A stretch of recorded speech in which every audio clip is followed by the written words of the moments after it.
Hello students, welcome back to Dr. L. P. Lal Memorial Public School online classes.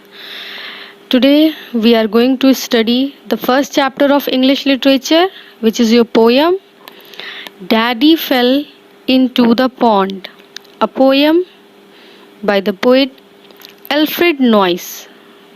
Daddy fell into the pond. First we will read the whole poem and then I'll going to give you an explanation line by line.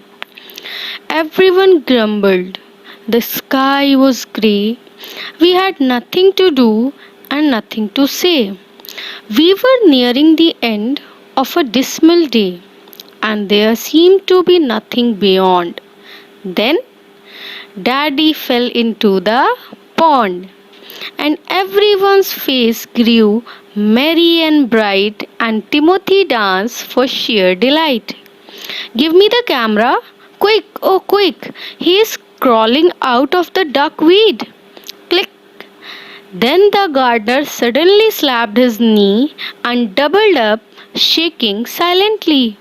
And the ducks all quacked as if they were daft, and it sounded as if the old drake laughed. Oh, there was not a thing that didn't respond when Daddy fell into the pond. So the poem is split into 3 stanzas. Poem आपकी 3 stanzas में divided है. So come, let's read the first stanza. Everyone grumbled. Means सब लोग एकदम असंतोष थे, शिकायत कर रहे थे, कुछ मतलब उदास थे सबके सब. द स्काई वॉज ग्रे, एक जनरल सा डे था. Sky was grey, grey means यहाँ पे मतलब है कि सबके चेहरे एकदम उतरे हुए थे. We had nothing to do and nothing to say, हमारे पास कुछ था ही नहीं करने के लिए और ना हम एक दूसरे से कोई बात कर रहे थे. हम सब बस एकदम डिसअपॉइंट होके ऐसे ही टहल रहे थे इधर से उधर. We were nearing the end of a dismal day, यानी इवनिंग की बात हो रही है कि हम एक डिसमल मीन्स एकदम सैड डे, एक ऐसे डे के एंड पे पहुंच चुके थे, दिन ख़त्म होने वाला था. And there seem to be nothing beyond, और कुछ ऐसा दिख भी नहीं रहा था जो आगे होने वाला हो. Means children, you all can imagine कि आप लोग मान लीजिए पिकनिक पे गए हैं बट आपको कुछ इंजॉयमेंट नहीं हो रहा है, कुछ अच्छा नहीं लग रहा है, बोर हो रहे हैं, सब टहल रहे हैं इधर से उधर, तो it's like that atmosphere.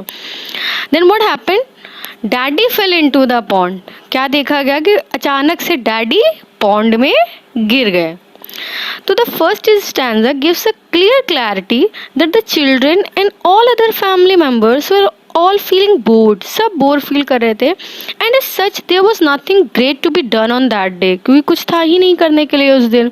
Nobody had anything to do, कुछ काम नहीं समझ में आ रहा था, कोई खेल नहीं समझ में आ रहा था, and anything to talk about. And the day was just passing by like any other boring day, और वो दिन भी ऐसे ही गुजर रहा था जैसे कोई भी एक बोरिंग सा दिन निकल जाता है.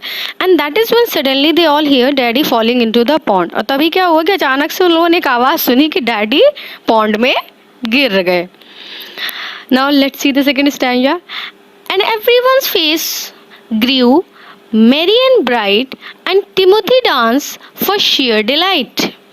सबके एकदम चेहरे खुशी से एकदम मतलब जैसे कुछ अचानक से हो गया, फनी मोमेंट एकदम क्रिएट हो गया और सबके चेहरे एकदम हंसी से सब हंसने लगे. वो सीन देख के एकदम खुश हो गए, मतलब हंसे जा रहे हैं सब उसी के ऊपर. टिमोथी एकदम अचानक, शेयर मीन्स होता है एकदम से सडन, उसके चेहरे पे एकदम खुशी आ गई, एकदम वो खुश हो गया. Give me the camera quick, oh quick, उसने जल्दी से कैमरा मांगा, जल्दी मुझे कैमरा दो, मुझे फ़ोटो लेनी है. He is crawling out of the duckweed. Duckweed एक छोटा सा फ्लावर, स्मॉलेस्ट फ्लावरिंग प्लांट होता है जो ग्रो करता है किसी भी स्लो मोशन फ्रेश वाटर पे, यानी निकलता है, ऐसा फ्लावर होता है, वो प्लांट होता है. तो वो जल्दी से कहता है क्योंकि देखो वो उन पेड़ों के पास कैसे क्रॉल कर रहे हैं, रेंग रहे हैं, जल्दी से मुझको फ़ोटो दो, मैं क्लिक करूँगा. एंड देन क्लिक, आवाज़ आती क्लिक करने की कि उसने फ़ोटो खींच ली. Means Second stanza portrays the immediate reflexes of the members of the family when daddy falls into the pond. यानी कैसे immediate reaction आता है सबका. सेकेंड स्टैंजा ये दिखा रहा है कि फैमिली मेम्बर जितने होते हैं जब वो डैडी गिरते हैं तो कैसे रिएक्ट करते हैं. Some are merry, some laugh over, कुछ हंसी आ जाती है, कुछ हंस हंस के एकदम रुक ही नहीं पाते हैं.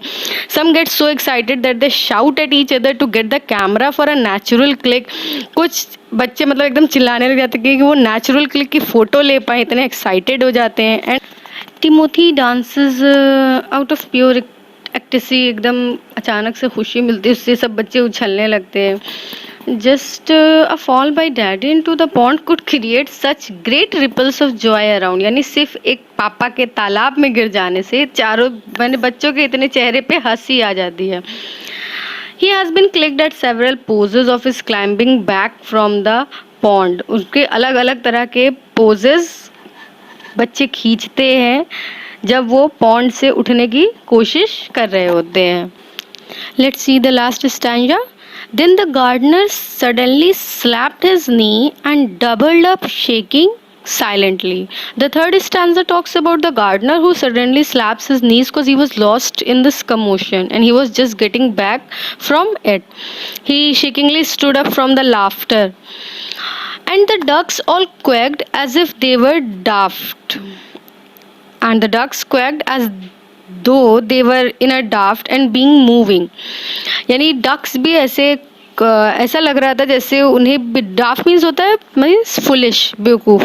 तो उनके भी क्वैक में मतलब हंसी इस तरह की महसूस हो रही थी जैसे उन्होंने भी कुछ ऐसा देखा. And it sounded as if the old drake laughed. ऐसी आवाज़ आ रही थी जैसे कोई बत्तख हंस रही हो. Oh there wasn't a thing that didn't respond when daddy fell into the pond. Means the entire sound sounded like an old drake laughing around with such big noises. So the last few lines says that when daddy fell into the pond, यानी जब daddy तालाब में गिर गए, there was not a single thing that didn't respond. शायद ही कोई एक ऐसी चीज़ होगी जिसने उनके उस गिरने पे to that fall respond ना किया हो. And in turn daddy made everybody's day more enjoyable that by sitting idle and have nothing to do. और एक तरह से देखा जाए तो डैडी ने सबका उस दिन बना दिया enjoyable, क्योंकि उससे पहले सब आइडल बैठे थे, कुछ समझ नहीं आ रहा था, बोर हो रहे थे और एकदम से सबको खुशी आ गई, सबके चेहरे पे हंसी आ गई. So daddy fell into the pond is said to kids when they either fall or when they have accidentally hit on something and to get the embarrassment out. One could hear the small giggles and laughs that come out naturally. हम भी देखते हैं अपने किसी भी उसमें कुछ अचानक से ऐसा फनी मोमेंट हो जाता है तो हम तो एम्बैरसमेंट से बाहर आने की कोशिश कर रहे होते हैं, बट हमारे आसपास लोगों के लिए एक गिगल का, हंसी का एक माहौल बन जाता है जो नेचुरल होता है. Such is the effect of the poem which is so true and simple in words. ऐसा ही कुछ पोएम में ऑथर ने हमें दिखाया है, समझाने की कोशिश की है. आई होप बच्चों आपको समझ में आया होगा. Read this poem thoroughly, try to understand each and every line, find out the meanings of hard words and stay at home, be safe. Thank you.